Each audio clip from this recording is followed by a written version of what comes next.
Pronto, correção da atividade física para sobre dilatação linear para os segundos anos ABCDE. Primeira questão.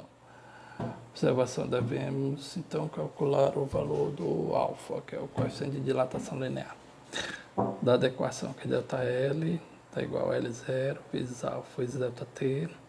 Considerando a equação e isolando o valor do alfa, obteremos que alfa é igual a ΔL dividido por L0 vezes ΔT.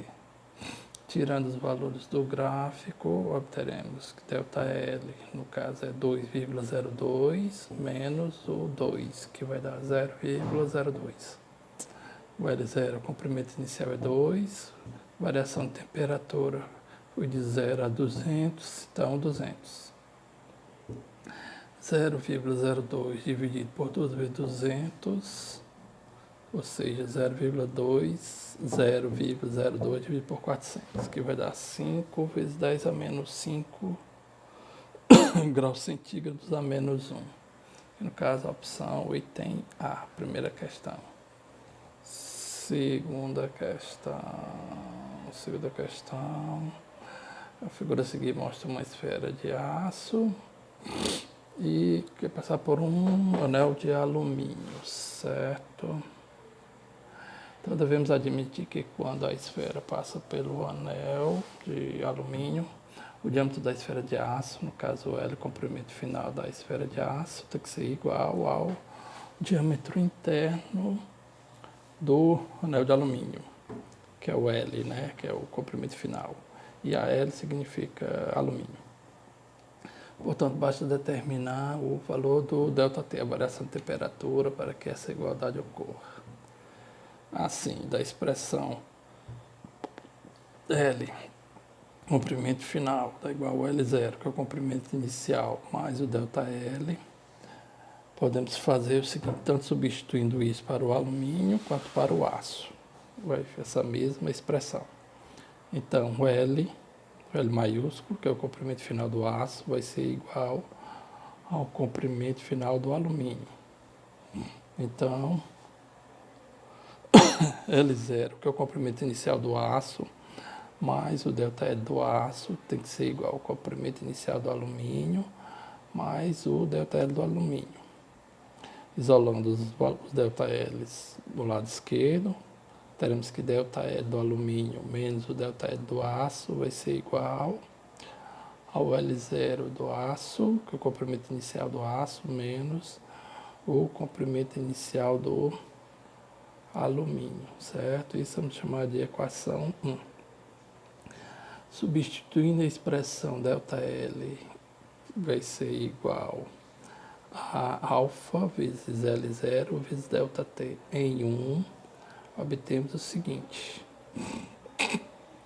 o alfa do alumínio vezes o L0 do alumínio vezes o ΔT do alumínio menos o alfa do aço vezes o L0 do aço vezes o ΔT, variação de temperatura também do aço, vai ser igual a L0 do aço, que é o comprimento inicial do aço, menos o L0 do alumínio, que é o comprimento inicial do alumínio. Substituindo os valores, teremos que 2,38 vezes 10 a menos 5,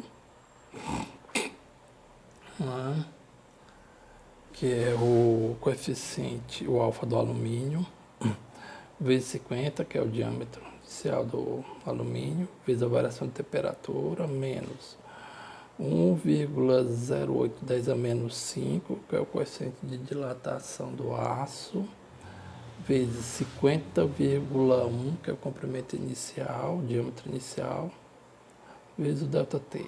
Tem que dar igual 50,1 menos 50 vezes, aí vai dar 119 vezes 10 a menos 5 vezes o ΔT.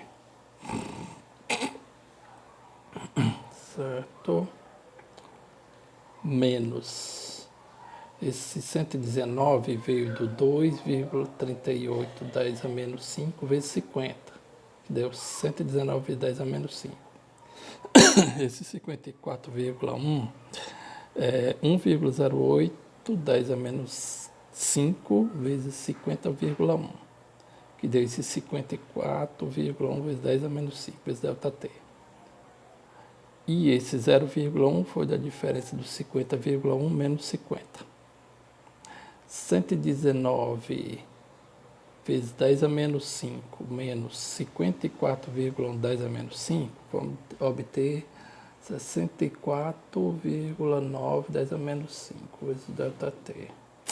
Repetindo 0,1, aí o ΔT teremos que ter uma variação de temperatura de 154 graus centígrados no conjunto para que a esfera passe pelo aro de alumínio, certo?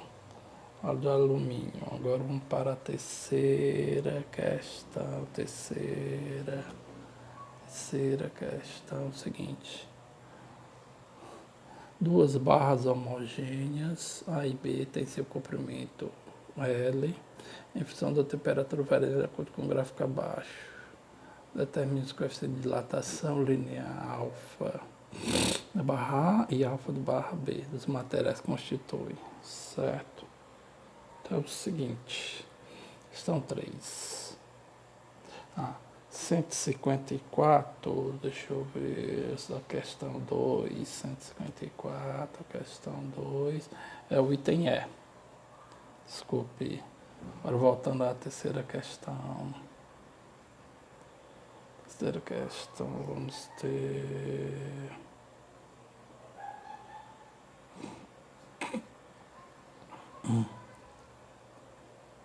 Pronto. Duas barras A e B, todas as duas representadas num gráfico de comprimento vezes variação de temperatura. Então, para a terceira questão, para o alfa A, vamos ter ΔL é igual LF, que é o comprimento final, menos o L0, que é o comprimento inicial. Então, ΔL para A vai ser, no caso A é o gráfico em roxo, vamos ter 20,8, que é o comprimento final, temperatura 40, e 20, que é o tamanho inicial, a temperatura 0. Então, 20,8 menos 20 dá 0,8 milímetro. Agora é preciso considerar a equação da dilatação linear. ΔL, a dilatação, no caso o aumento de temperatura dá igual a L0, comprimento inicial, vezes coeficiente de dilatação, vezes ΔT, que é a temperatura. Substituir os valores dos gráficos. Então, tem o seguinte, para o ΔL, visto acima, que é o 20,8 menos 20, que dá 0,8, ΔL, comprimento inicial 20, o alfa A, que é o que ele quer, a coeficiente de dilatação do material A, vezes o ΔT, que é a variação de temperatura, foi de 0 a 40, 40. Vamos obter 0,8 igual a 20 vezes 40, 800, vezes alfa A. 0,8 dividido por 800 dá o alfa A. Então, o alfa A vai ser 1,1 vezes 10 a menos 3 graus centígrados a menos 1. Esse é o valor do coeficiente de dilatação linear do material A. O mesmo fazendo para o material B. Então, do material B, vamos observar o seguinte. Material B. ΔL para o B. Vai dar o comprimento final menos o comprimento inicial. Comprimento final 20,04. O inicial é 20, então ΔL foi 0,4 milímetro. Substituindo na mesma equação, ΔL igual a L0 vezes alfa vezes ΔT. Para o material B, vamos obter que ΔL igual a 0,4, comprimento inicial 20, vezes o alfa do material B, vezes o 40, a temperatura, a variação, também foi de 0 a 40, então 40. 20, aí 0,4 repete, 20 vezes 40 dá 800, o 800 vai dividir o 0,4, então alfa B vai ser 5,1 10, 5 vezes 10 a menos 4 graus centígrados a menos 1. Que isso, 1 vai ser 1,1, 1,10 a menos 3 e o outro 5 vezes 10 a menos 4. Da opção item A. Certo? Item A. Eu vou para a quarta questão. Ele quer saber a extensão dos trilhos de ferro sob dilatação linear. Calcule o aumento do comprimento que 1000 metros dessa ferrovia sofre ao passar de 0 para 20 graus. Bom, o aumento do comprimento sempre indica variação, ou seja, ΔL. Então, ΔL vai ser o aumento linear. Se o L0, que é o comprimento inicial, vezes o alfa, o coeficiente de dilatação linear, vezes o ΔT, que é a temperatura final, vezes a inicial. O primeiro passo é substituir os valores dados da equação.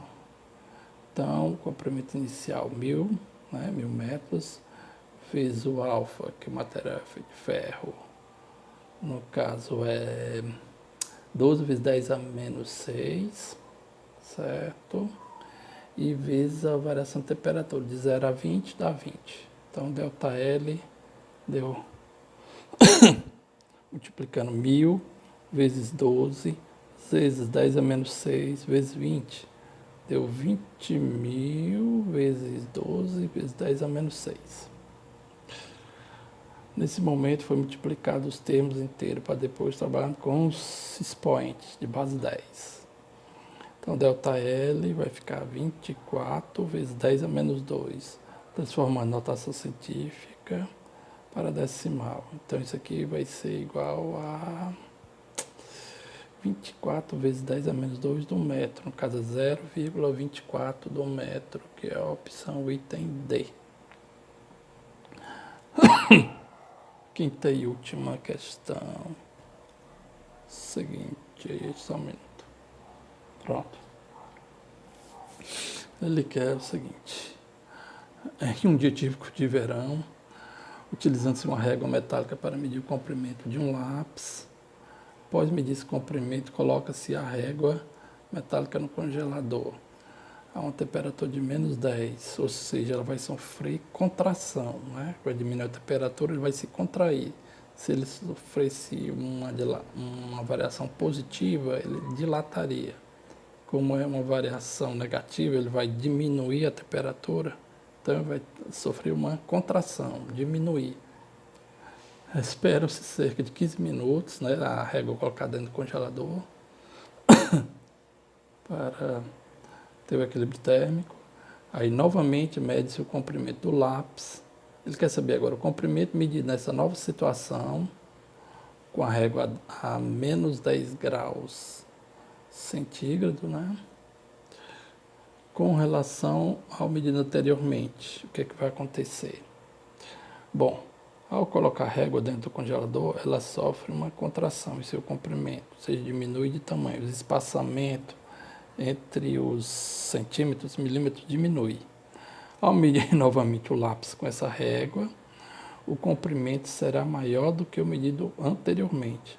Portanto, a alternativa correta é a letra A, ou seja, o comprimento medido pela régua a menos 10 graus centígrados, medir o mesmo lápis, será maior porque a régua sofreu uma contração, certo? Os espaçamentos na régua diminuiu, então ele vai ter um tamanho maior, medido por essa régua que está contraída. Bom, essa foi a correção para os segundos anos ABCD.